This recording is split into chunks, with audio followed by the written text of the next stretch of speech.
Previous year practice series में आप लोगों का बहुत बहुत स्वागत है हमारे इलेक्ट्रिकल AEJ यूट्यूब चैनल में।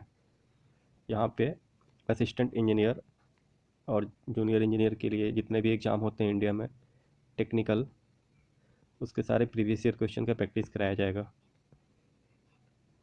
ठीक है दोस्तों, तो अभी हम लोग नेटवर्क सीरीज के क्वेश्चन देख रहे हैं बेसिक इलेक्ट्रिकल में। तो आगे क्वेश्चन देखते हैं। देखिए इस क्वेश्चन में क्या बोल रहा है, determine the average value of alternating current. Average value find out करना है किसी भी अल्टरनेटिंग करंट का जिसमें when the peak value of the current is 10 ampere. इसमें हमारा पीक वैल्यू गिवन है। ये सारे फार्मूला पुटिंग क्वेश्चन है। हम लोग को फार्मूला अगर पता है तो सारे क्वेश्चन का सोल्यूशन निकल जाएगा। तो यहाँ पे हम लोग को एवरेज वैल्यू फाइंड आउट करना है। तो देखिए फार्मूला क्या होता है एवरेज का, किसी भी अल्टरनेटिंग करंट के अंदर AC के लिए एवरेज वैल्यू का जो फार्मूला होता है आई एवरेज या V एवरेज 2IM बाई पाई। ठीक है, ये AC के लिए अल्टरनेटिंग करंट के अंदर या तो वोल्टेज या करंट, अगर यहाँ पे करंट है तो I average is equal to 2IM by pi. यहाँ पे IM जो होता है वो मैक्सिमम वैल्यू ऑफ करंट होता है, मैक्सिमम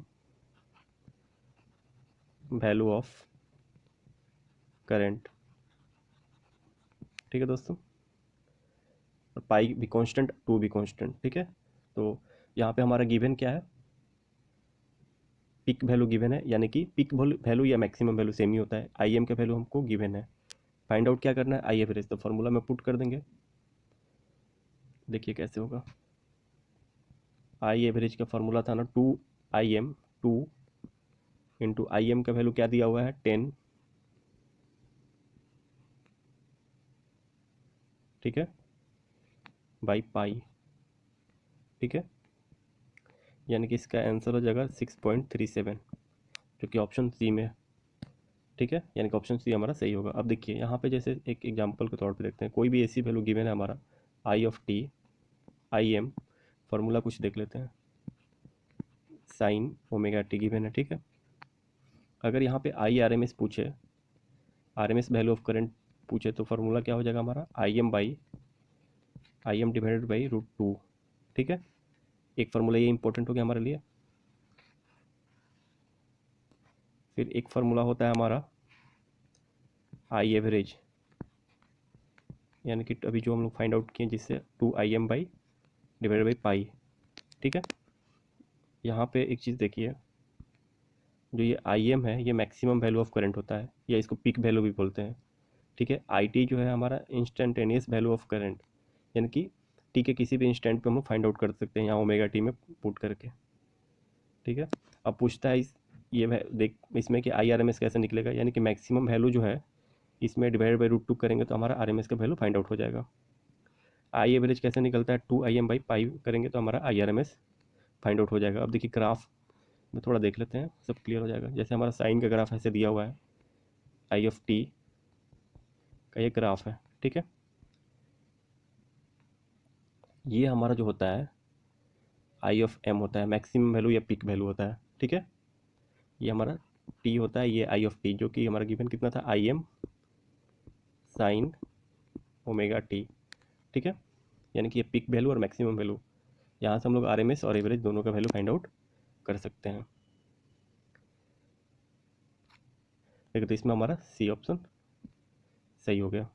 ठीक है दोस्तों, अगला क्वेश्चन देखते हैं।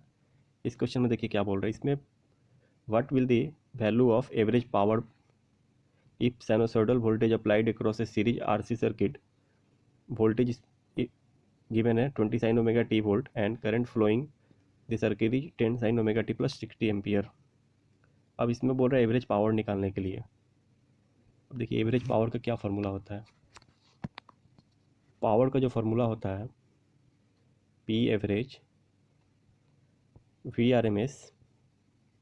अभी RMS वैल्यू फाइंड आउट करने के लिए बताया IRMS, दोनों मेथड से मैं या वोल्टेज के लिए निकालें या करंट के लिए निकालें। VM बाई √2 वोल्टेज के लिए, IM बाई √2 करंट के लिए RMS का value. VRMS IRMS cos of angle between voltage and current. ठीक है, हमारा RMS का वैल्यू होता है। अब देखिए हमारा V ऑफ टी गिवन है वी ऑफ टी क्या गिवन है, 20 साइन ओमेगा टी, यानी कि हमारा मैक्सिमम वैल्यू इसमें गिवन है 20, तो वी आर एम एस निकाल लेंगे यहाँ से 20 डिवाइड बाई √2। अब देखिए आई टी भी गिवन है हमारा, आई टी का वैल्यू क्या दिया हुआ है, 10 sine omega t plus 60 degree, यानी कि आई आर एम एस का वैल्यू हम फाइंड आउट कर लेंगे यहाँ से 10/√2, यानी कि IM/√2। ठीक है, यहाँ से हम लोग वी आर एम एस और आई आर एम एस का वैल्यू फाइंड आउट कर लिए। अब देखिए, अब एवरेज पावर निकालने के लिए दो चीज़ तो हम लोग फाइंड आउट कर लिए। अब हम लोग को क्या फाइंड आउट करना है, angle between voltage and current, क्योंकि 3 टर्म हम लोग को चाहिए एवरेज पावर निकालने के लिए, V R M S, I R M S और cos of angle between voltage and current. तो देखिए यहाँ पे हम इसको मिटा लेते हैं। देखिए वोल्टेज में हमारा एंगल क्या है, 0 डिग्री है, यानी कि रेफरेंस पे क्या है हमारा वी टी का वैल्यू 20 साइन ओमेगा टी। ठीक है, और आई टी का वैल्यू क्या है 10 sine omega t plus 60 degree. अब देखिए दोनों के बीच का एंगल कैसे फाइंड आउट करेंगे, वी टी हम लोग ड्रॉ कर लिए, ये क्या है रेफरेंस के साथ है, यानी कि रेफरेंस मान लीजिए ये, तो वी टी भी हमारा इधर ही होगा, क्योंकि एंगल क्या है वी टी का 0 डिग्री। अब देखिए आई टी का एंगल कितना होगा, 60 डिग्री तो दिखाई दे रहा है। अब ये लीड करेगा या लैग करेगा, तो यहाँ पे प्लस है, यानी कि ये हमारा लीडिंग होगा। लीडिंग मतलब कि यहाँ पे हमारा आई ऑफ टी हो जाएगा, वोल्टेज से करंट हमारा लीड करेगा कितना, 60 डिग्री। वैसे यहाँ लीड लैग का कोई कंसेप्ट नहीं है, अगर लैग भी ड्रॉ करेंगे तो 60 आएगा, लीड भी ड्रॉ करेंगे तो 60 आएगा, लेकिन कंसेप्ट जानना जरूरी है। प्लस होगा तो हमारा लीडिंग होगा, या फिर ऐसे भी समझ सकते हैं, आरसी सर्किट गिवन है, उसमें हमारा करंट क्या होता है, लीड करता है, यानी कि वोल्टेज और करंट के बीच का हमारा एंगल फाइंड आउट हो गया कितना, 60 डिग्री। अब वैल्यू पुट कर लेते हैं। एवरेज पावर के लिए क्या था, फॉर्मूला क्या था एवरेज पावर के लिए, पी एवरेज का फॉर्मूला था वी आर एम एस कितना था, maximum value divide by √2, I R M S maximum value divide by √2, angle between voltage and current cos के साथ कितना, 60 डिग्री। अब देखिए कैलकुलेशन है सिंपल, ये 2 हो जाएगा, यानी कि यहाँ पे क्या हो जाएगा 10, यानी कि 100, कॉस 60 क्या होता है, हाफ, 1/2 होता है, यानी कि ये हमारा कितना हो जाएगा आंसर, 50 वाट हमारा क्या हो जाएगा, आंसर हो जाएगा। ठीक है दोस्तों, समझ में आ गया क्या करना है। अब देखिए इसमें हमारा ऑप्शन ए होगा। ठीक है, देखिए तीसरा क्वेश्चन में क्या बोल रहा है, तीसरा क्वेश्चन में बोल रहा है what will be the frequency of A sinusoidal waveform when the time period of the wave is, time period given है तो इसको यहीं पे सॉल्व कर लेते हैं। टाइम पीरियड और फ्रीक्वेंसी में इन्वर्सली प्रोपोर्शनल का फॉर्मूला क्या होता है, टी इक्वल टू 1/f। आगे हम लोग देखेंगे ये टी का वैल्यू कैसे है, फिलहाल इतना याद रखना है, कहीं पर भी टाइम पीरियड पूछे तो 1/f कर देंगे, या कहीं पर भी एफ पूछे तो 1/t कर देंगे। ठीक है, तो हमारा गिवन क्या है, टाइम पीरियड गिवन है, तो हम लोग को क्या निकालना है, फ्रीक्वेंसी, यानी कि एफ 1/t, टी यानी कि 25, क्या गिवन है यहाँ पे मिली सेकेंड, यानी कि 10⁻³ ऊपर चला जाएगा, नीचे था।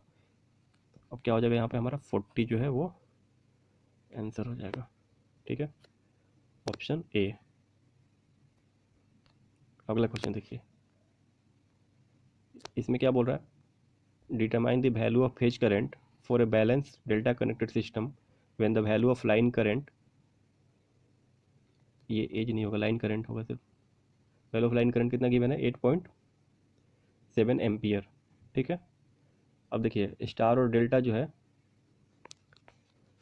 दो चीज़ होता है, कनेक्शन दो होता है, दोनों के लिए फेज में और लाइन में क्या रिलेशन है उसको हम लोग देख लेते हैं। सिंपल, ये भी क्वेश्चन क्या है, सिंपल क्वेश्चन ही है, सिर्फ फार्मूला पुटिंग है। इसमें क्या दिया हुआ है, फेज करंट फाइंड आउट करना है, हमारा जो है वो लाइन करंट का वैल्यू गिवन है। पहला सबसे पहला चीज़ क्या है यहाँ पे देखने कि हमारा नेटवर्क जो है वो डेल्टा कनेक्टेड है, डेल्टा कनेक्टेड नेटवर्क है हमारा। ठीक है। डेल्टा कनेक्टेड नेटवर्क के लिए क्या होता है, लाइन वोल्टेज और फेज वोल्टेज क्या होता है, इक्वल होता है। ठीक है, जितना हम लोग को जानना है एग्जाम पॉइंट ऑफ व्यू से उतना ही पढ़ेंगे हम लोग। यहाँ पे लाइन करंट जो होता है, सॉरी, लाइन वोल्टेज और फेज वोल्टेज इक्वल होता है। लाइन करंट जो होता है √3 टाइम होता है फेज करंट से। ठीक है, हमारे क्वेश्चन में क्या पूछ रहा है, फेज करंट गिवन क्या है, लाइन करंट, तो फार्मूला पुट करके निकाल लेंगे। यानी कि IPH क्या हो जाएगा हमारा, IL गिवन है कितना, 8.7 एम्पियर डिवाइडेड बाई √3, यानी कि हमारा ऑप्शन या हमारा यहाँ पे 5 एम्पियर, यानी कि ऑप्शन कौन सा सही होगा हमारा, हमारा ऑप्शन जो है वो डी जो है वो सही होगा। ठीक है, √3 का वैल्यू पुट करेंगे और फिर फाइंड आउट करेंगे कैलकुलेशन के बाद, ये हमारा। अब देखिए यहाँ पे तो हम लोग एक चीज़ सीखे कि लाइन और फेज में रिलेशन क्या होता है, लेकिन लाइन और फेज कैसे बोलेंगे, कौन सा लाइन वोल्टेज हुआ कौन सा फेज वोल्टेज हुआ, सिंपल है। मान लीजिए हमारा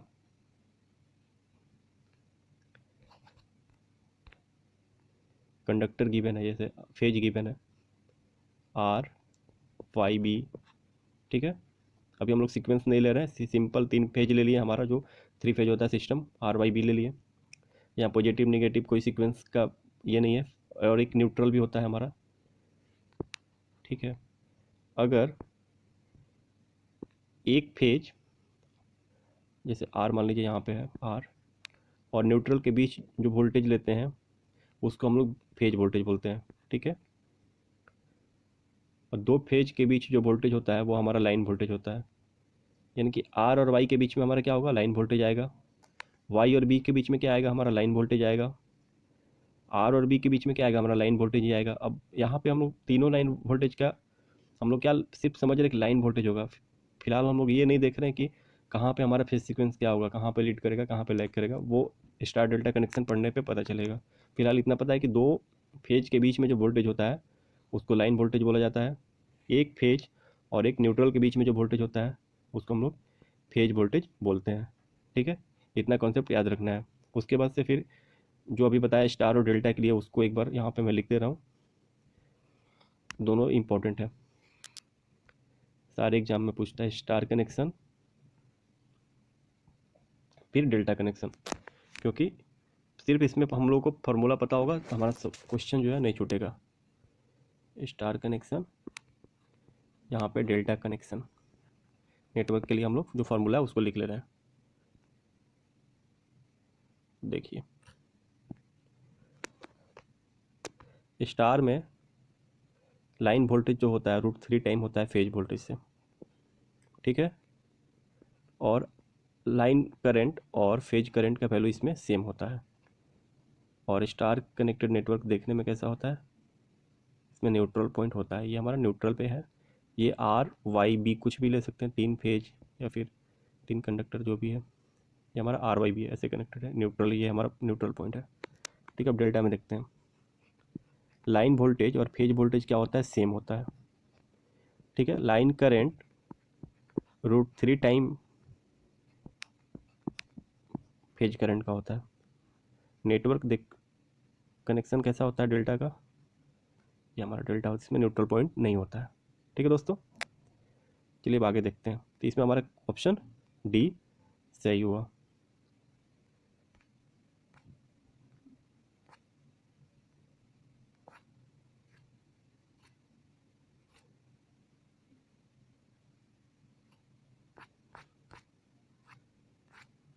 हाँ, ये वाला क्वेश्चन देखिए,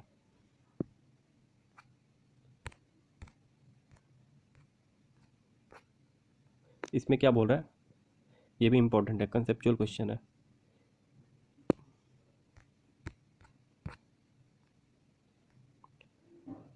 इसमें बोल रहा है determine the total power in kilowatt consumed by a 3-phase delta connected system supplied by a line voltage of 3 to 30 volt if the value of phase current is 30 ampere and the current lag हो गया, लगा नहीं होगा। ठीक है, the voltage by 30 degree.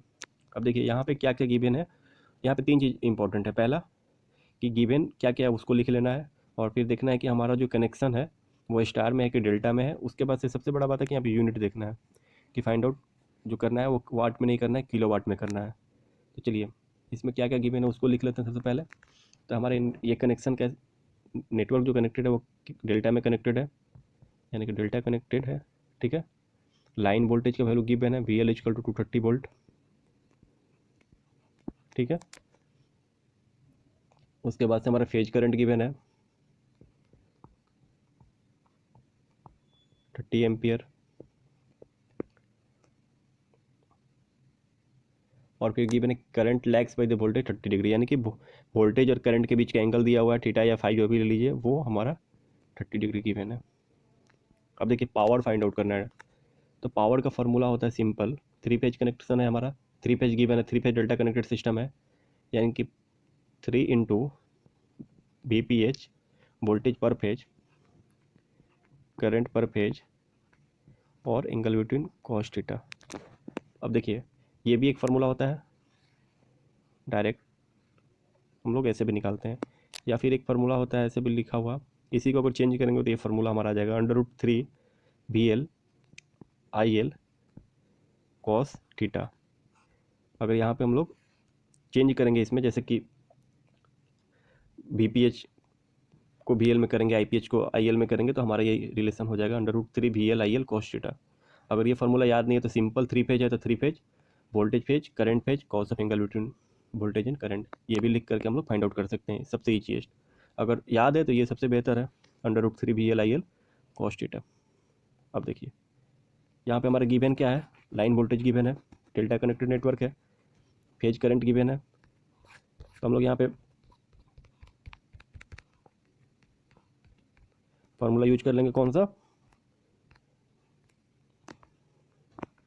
Sorry power का formula यहाँ पे हम लोग √3 VL का वैल्यू कितना गिवन है 230 वोल्ट, IL यानी कि डेल्टा में IL और IPH में क्या रिलेशन होता है, अभी पहले थोड़ी देर पहले देखे थे, IL जो होगा √3 टाइम IPH का होगा, यानी कि IPH हमारा गिवन है, IL का वैल्यू क्या हो जाएगा यहाँ पे √3 इंटू 30, उसके बाद से यहाँ पे cos of angle between cos 30 का वैल्यू क्या होता है 0.866, ठीक है। अब इसको सॉल्व करेंगे तो हमारा आ जाएगा 17.93 किलोवाट। अब ये तो हमारा वाट में है, अब इसको हम लोग किलोवाट में चेंज कर लेंगे, तो डिवाइड कर देंगे यहाँ पे, तो हमारा ये वैल्यू आ जाएगा, ठीक है दोस्तों।